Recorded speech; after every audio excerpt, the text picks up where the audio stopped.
কোথায় হারিয়ে গেল টাইগারদের গর্জন? মাঠের লড়াইয়ে বারবার কেন ভারী হচ্ছে ব্যর্থতার পাল্লায়? সমস্যা আসলে কোথায়?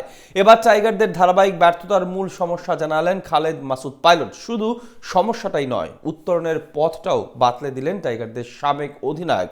ডুবতে থাকা বাংলাদেশ ক্রিকেটকে নিয়ে খালেদ মাসুদের ভাবনা আর সমাধানের পথ নিয়ে বিস্তারিত থাকছে রিপোর্টে।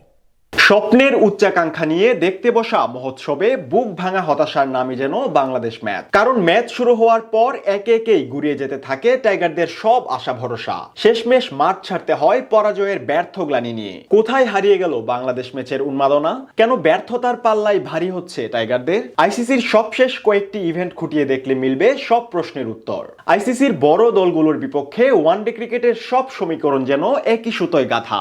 সেই হতাশাজনক ব্যাটিং, টপ অর্ডারের চরম ব্যর্থতা আর বোলারদের প্রতিরোধ গড়ার কিছুটা চেষ্টা। বারবার টাইগাররা ব্যর্থ হয়েছে ঠিক এই জায়গাতেই। এবারের চ্যাম্পিয়ন্স ট্রফিতেও দেখা মিলল টাইগারদের একই চিত্র।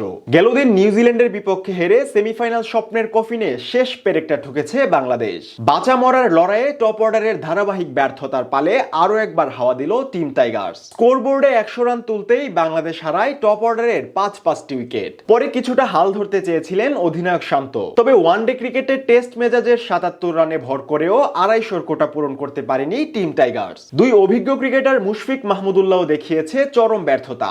এ নিয়ে কঠোর সমালোচনায় ভারী হয়েছে ক্রিকেট পাড়া। এমনকি অনেকেই প্রশ্ন তুলেছেন তাদের দলে থাকা নিয়েও। টাইগারদের সাবেক অধিনায়ক খালেদ মাসুদ পাইলটও মনে করেন এই মুহূর্তে তরুণ ক্রিকেটারদের জায়গা করে দেওয়া উচিত সিনিয়রদের। তবে জোর করে নয়, বরং ক্রিকেটাররাই বুঝবে কখন তাদের অবসর নেওয়া উচিত। এ নিয়ে পাইলট বলেন, আপনি দেখেন গতকালের ম্যাচে নিউজিল্যান্ড দলে মিচেল খেলে নাই, ব্যাকআপ রাচিন রবীন্দ্র সুযোগ পেয়ে করেছেন সেঞ্চুরি, যেটা আমাদের নাই। এদিকে আসর শুরুর আগে টাইগার অধিনায়ক নাজমুল হোসেন শান্ত বলেছিলেন চ্যাম্পিয়ন হওয়ার লক্ষ্য নিয়েই আসর শুরু করবে বাংলাদেশ। তবে বাস্তবতা বলছে ভিন্ন কথা। শুরুর আগেই জোড়া হারে শেষ হয়ে গেল অধিনায়কের সব কমিটমেন্ট। সাবেক এই অধিনায়কও স্বীকার করে নিলেন কমিটমেন্টের ঘাটতি আছে টাইগারদের। তবে ক্রিকেটারদের সেভাবে প্রস্তুত করার ঘাটতিকেই কমিটমেন্ট পূরণ করতে না পারার মূল কারণ হিসেবে দেখছেন পাইলট। এ নিয়ে তিনি বলেন, অনেক প্রস্তুতি লাগে যেটা আমরা তৈরি করে দিতে পারছি না।